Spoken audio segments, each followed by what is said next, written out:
ಎಲ್ರಿಗೂ ನಮಸ್ಕಾರ. ನಾನು ನಿಮ್ಮ ಪ್ರೀತಿಯ ಗಣೇಶ್. ನಾನು UPSC ಕಂಟೆಂಟ್ ಹಾಕಾಗಿಂದ ಎಲ್ಲ ಕೇಳ್ತಿರೋದು ಏನಂದ್ರೆ how to choose optional paper ಅಂತ. ಈಗ ಎಲ್ಲರಿಗೂ ಡೌಟ್ ಇರುತ್ತೆ ಆಪ್ಷನಲ್ ಪೇಪರ್ನ ಯಾವ ಥರ ನಾವು ಚೂಸ್ ಮಾಡಬೇಕು ಅಂತ.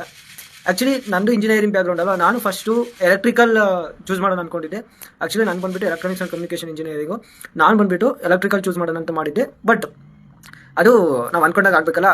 ನಾನು ಯಾವಾಗ ಪ್ರೀವಿಯಸ್ ಇಯರ್ ಕ್ವಶನ್ ಪೇಪರ್ ನೋಡೋಕ್ಕೆ ಸ್ಟಾರ್ಟ್ ಮಾಡಿದ್ನೋ ಆಗ ಲೆವೆಲ್ ಆಫ್ ಟಫ್ನೆಸ್ ಮೀನ್ಸ್ ಏನು UPSC ಮೈನ್ಸಲ್ಲಿ ಕೇಳೋದು, ಬಟ್ ನಾವೇನು ಡಿಗ್ರಿ ಓದಿ ಪಾಸ್ ಮಾಡಿರ್ತೀವಲ್ಲ ಆ ಲೆವೆಲಿಗೆಲ್ಲ ಇರಲ್ಲ. ಅದಕ್ಕಿಂತ ಅಪ್ಲಿಕೇಶನ್ ಲೆವೆಲಲ್ಲಿ ಕ್ವಶನ್ಸ್ಗಳು ಇರ್ತವೆ, ರೈಟಾ?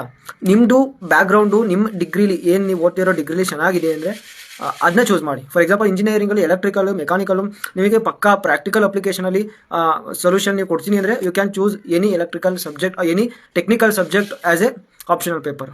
ಇನ್ನು ಹ್ಯುಮ್ಯಾನಿಟೀಸ್ ಬ್ಯಾಕ್ಗ್ರೌಂಡಲ್ಲಿ ಹೇಳ್ಬೋದು ಅಂದರೆ ಈಗ ಎಷ್ಟೋ ಜನ ಪೊಲಿಟಿಕಲ್ ಸೈನ್ಸ್ ಓದ್ತಿರ್ತೀರಾ, BA ಹಿಸ್ಟ್ರಿ ಓದ್ತಿರ್ತೀರಾ, ಆಲ್ಮೋಸ್ಟ್ ಹ್ಯುಮ್ಯಾನಿಟೀಸ್ ಓದ್ತಿರ್ತೀರಾ.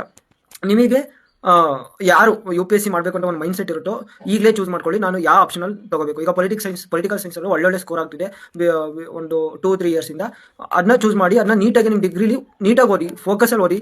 ಆಗ it will be helpful to your means optional paper. ಮತ್ತು ಆಪ್ಷನಲ್ ಪೇಪರ್ ಯಾವ ಥರ ಕೇಳ್ತಾರೆ ಅಂತ ಒಂದು ಹೇಳಿದ್ದಾರೆ. ಅಂದರೆ ಯಾವ ಥರ ಅಂದರೆ upper than bachelor degree, lower than master degree. ಅಂದರೆ ಇದಕ್ಕಿಂತ ಒಂದು ಸ್ಟೆಪ್ ಅಪ್ ಕೇಳ್ತಾರೆ. ಯಾರು ಬ್ಯಾಚುಲರ್ ಡಿಗ್ರಿಗಿಂತ ಒಂದು ಅಂಡರ್ ಗ್ರಾಜುಯೇಷನ್ಗಿಂತ ಒಂದು ಅಪ್ ಕೇಳ್ತಾರೆ, ಆಮೇಲೆ ಮಾಸ್ಟರ್ ಗ್ರಾಜುಯೇಷನ್ಗಿಂತ ಒಂದು ಡೌನ್ ಕೇಳ್ತಾರೆ. ಗೊತ್ತಾಯ್ತಾ? ಆ ಮಿಡಲ್ ಆಫಲ್ಲಿ ಏನು ಒಂದು ಕ್ವಶನ್ ಪೇಪರ್ಸ್ನ ಪ್ರಿಪೇರ್ ಮಾಡ್ತಾರೆ, ಅದಕ್ಕೆ ಆಪ್ಷನಲ್ ಪೇಪರ್ಸ್ಗೆ. ಆ್ಯಂಡ್ ದೆನ್ ಇನ್ನು ತುಂಬ ಸಬ್ಜೆಕ್ಟ್ಸ್ ಇದ್ದಾವೆ. ನಾನು ಕೇಳಿದರೆ ಯಾವುದು ಟ್ರೆಂಡಿಂಗಲ್ಲಿರೋದು ಅಂದರೆ ಈಗ ಆಂಥ್ರೋಪಾಲಜಿ ಟ್ರೆಂಡಿಂಗಲ್ಲಿದೆ. ನೆಕ್ಸ್ಟು ಫಸ್ಟು ಸೋಷಿಯಾಲಜಿ ಇತ್ತು, ಬಟ್ ಈಗ ಆಂಥ್ರೋಪಾಲಜಿ ಇದೆ. ನೆಕ್ಸ್ಟು ಝುವಾಲಜಿ ಇದೆ, ಒಬ್ಬರು ತೊಗೊಂಡಿರ್ತಾರೆ. ದೆನ್ ನಮ್ಮ ಕರ್ನಾಟಕದಲ್ಲಿ 2016-17 ಯಾವುದು ಕನ್ನಡ ಲಿಟ್ರೇಚರ್ ಇತ್ತು, ಬಟ್ ಈಗ ಸ್ವಲ್ಪ ಡೌನ್ ಆಗಿದೆ. ಬಟ್ ಅದ್ರ ಬಗ್ಗೆ ತಲೆ ಕೆಡಿಸ್ಕೋಬೇಡಿ. ಆಪ್ಷನಲ್ ಪೇಪರ್ ಯಾವ ಥರ ಚೂಸ್ ಮಾಡಬೇಕು ಅಂದರೆ ನೀವು ಇಷ್ಟಪಟ್ಟು ಓದಬೇಕು ಆಪ್ಷನಲ್ ಪೇಪರು. ಆಗ ಚೂಸ್ ಮಾಡಿ ಒಳ್ಳೆ ರಿಸಲ್ಟ್ ಮಾತ್ರ ಸಿಗುತ್ತೆ. ನೀವು ಅದು ಇಷ್ಟಪಟ್ಟು ಓದಿ, ಯಾವಾಗ ಅದು ನೀವು ನಿಮ್ಮ ಫುಲ್ ಎಫರ್ಟ್ ಅದ್ರ ಮೇಲೆ ಹಾಕಿದಾಗ ಅದ್ರ ಪ್ರತಿಫಲ ನಿಮ್ಗೆ ಸಿಗುತ್ತೆ. ಗೊತ್ತಾಯ್ತಾ? ಹಂಗೆ ಚೂಸ್ ಮಾಡಿ. ಒಂದು ಫಿಲಾಸಫಿ ಅಂತ ಒಂದಿದೆ, ಅದು ನೋಡಿ. ಈಗ ಫಿಸಿಕ್ಸ್ ಇಷ್ಟಪಡೋರು ಫಿಸಿಕ್ಸು ಇದೆ, ಫಿಲಾಸಫಿ ಇದೆ, ಸೈಕಾಲಜಿ ಇದೆ ಆಪ್ಷನಲ್ ಪೇಪರು. ಹೋಗಿ ಒಂದ್ಸತಿ ಎಲ್ಲ ನೋಡಿ. Agriculture, animal husbandry, everything is there in optional paper. ಈ ಆಪ್ಷನಲ್ ಪೇಪರ್ಸ್ ಎಲ್ಲಿ ನಾವು ಸಿಲೆಬಸ್ನ ಗೊತ್ತು ಮಾಡ್ಕೊಳ್ಳೋದು ಅಂದರೆ UPSC ನೋಟಿಫಿಕೇಶನ್ ಬಿಟ್ಟಿರುತ್ತೆ.